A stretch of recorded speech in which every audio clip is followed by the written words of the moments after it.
Alright folks, so if you clicked on this video, I'm pretty sure that you guys are already aware that the next 7-star raid event in Pokemon Scarlet and Violet is an Ice Terra type Inteleon. So I'm going to make this one pretty short and simple by diving right into the Inteleon overview first and then going into the counter that I think is going to be the best one for this raid. Starting off with our Inteleon overview, we have an Ice Terra type Inteleon that is going to be rocking its hidden ability, Sniper. Now Sniper is a very dangerous ability and it's probably going to be the main reason this raid is hard. Sniper basically increases the damage multiplier for critical hits, so instead of doing 150% or 1.5 damage, critical hits will do 225% damage or 2.25 more damage than a regular critical hit. That means that getting crit by this Inteleon might literally OHKO a lot of Pokemon. And with its base special attack stat of 125, which is a lot higher than the last raid we got with Typhlosion,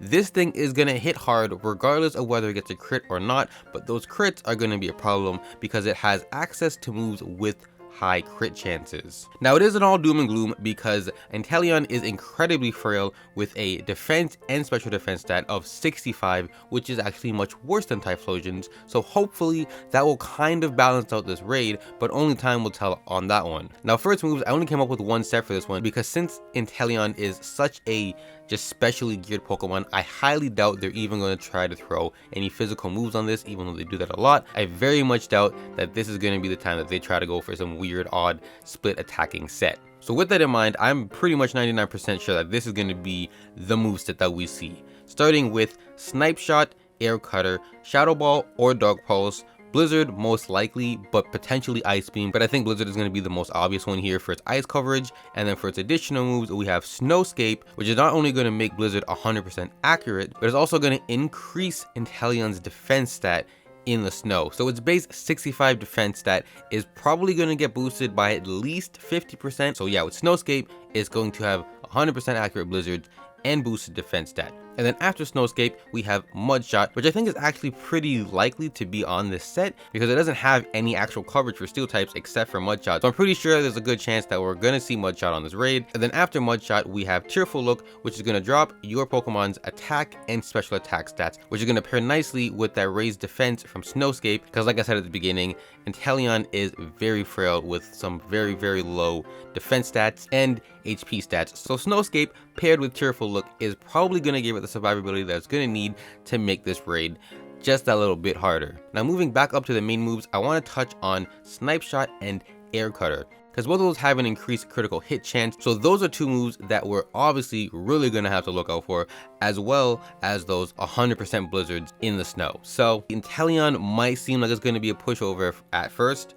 but I'm pretty sure this thing is going to hit like a truck. It's going to be a combination basically of Samurott and Typhlosion. Praise be to Arceus that this thing doesn't get something like Focus Energy or Nasty Plot because that would just make this a disgusting event. Now with Inteleon out of the way, let's jump on over to the best counter that I think is going to be viable for this raid, and I only put together really one build. I'm going to throw some other honorable mentions after the build, but basically this one build I think is probably going to be the best bet we have because Inteleon doesn't really have anything to hit it for super effective except for that Mudshot, and that Pokemon would be Kingambit. Now just by displaying Kingambit's type resistances and weaknesses, I feel like I shouldn't have to explain too much why this is probably going to be the best Pokemon to counter Inteleon, but the TLDR is basically the only move that Inteleon can hit Kingambit for super effective is Mudshot. Now for this Kingambit set, we're going to be rocking the Defiant ability because Inteleon has access to several moves that will drop your stats, and with Defiant, if any of your stats gets dropped,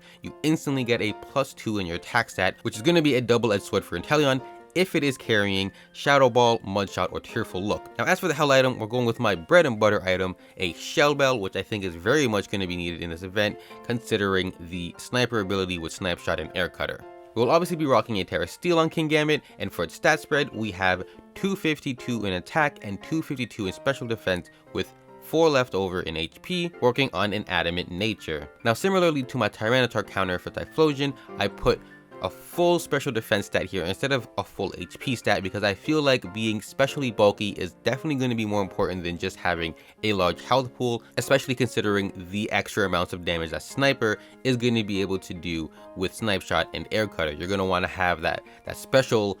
defense to kind of hold you down and at least make it until you can terrestrialize and start doing even more damage, hopefully mitigating the critical hit damages with Shell Bell. Now as for the moves here, we have Iron Head, Snarl, Swords Dance, and Taunt. Now pretty obviously, Iron Head is your main attacking move, your main damaging move here. Snarl is going to be like a utility attacking move that you can use if we need to drop Inteleon's special attack stat. Swords Dance is going to increase your attack stat, obviously increasing your damage output. And the great thing about Swords Dance is that Inteleon really can't do anything besides resetting your stats. And then lastly, we have Taunt, just in case we need to stop it from doing any kind of weird setup stuff, or if it has any other status moves that I didn't predict here. Taunt is just that kind of safe fallback option for most raid counter sets, because you don't know what the raid boss is going to be packing in terms of status and utility moves. Now as for how I think this raid is probably going to play out, is that Inteleon is most likely going to set up the snow pretty much on the first turn, maybe on a turn 0, and then it'll probably reset our stats similarly to Typhlosion around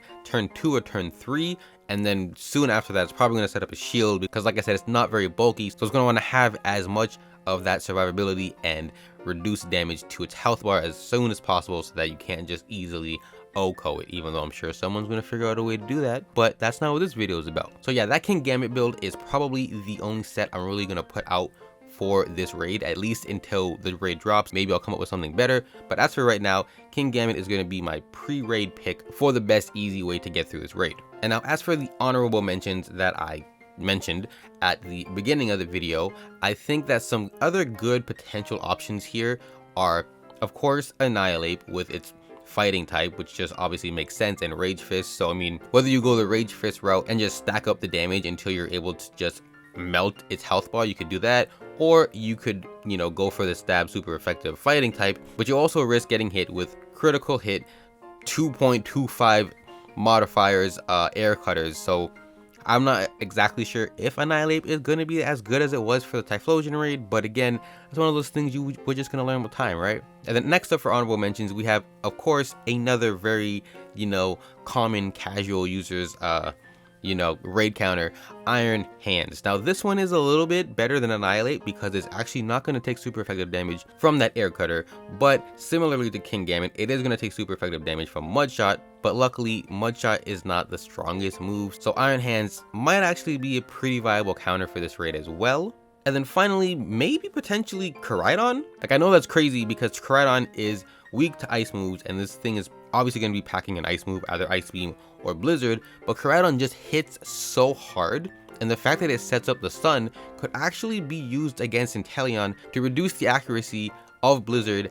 if it does have Blizzard, because if you don't know, Blizzard's accuracy actually goes down to 50%, I believe, when it's in the sun. So Koraidon's ability to set up the sun right away could actually be pretty useful in countering Inteleon, and then the fact that with Collision Course and Screech and Swords Dance, it has access to enough moves to kind of really destroy Inteleon pretty quickly. And if you throw Drain Punch in there as well, just for some easier healing, you could even throw in a Life Orb just to squeeze out as much damage as possible. And I feel like Koraidon is not as bad of an option as people might think at the start, but as always with these pre-raid builds and overviews, you know, we just don't really know what's going to happen until the raid actually drops and we learn what it's carrying, how the raid plays out, and what strategies actually work and which actually don't. However, I know that I'm going to be starting this off with my Kingambit, and then maybe I'll try out Koraidon to see if it works, and then Annihilape set. I don't know, I got a couple raid sets just, you know, kind of chilling in my boxes, so I'm pretty able to play around and see what works and what doesn't work. But yeah, I'm gonna start off with the Kingambit set. Hopefully you do too. If you do, let me know down below. If you don't, let me know down below what you think is gonna be the best set and what you're planning on using. And of course, remember, if you found this video helpful, enjoyable, or just, you know, want to help out your boy, drop a like, consider subscribing for more Pokemon content like this, and until raid day, folks, I will catch you later.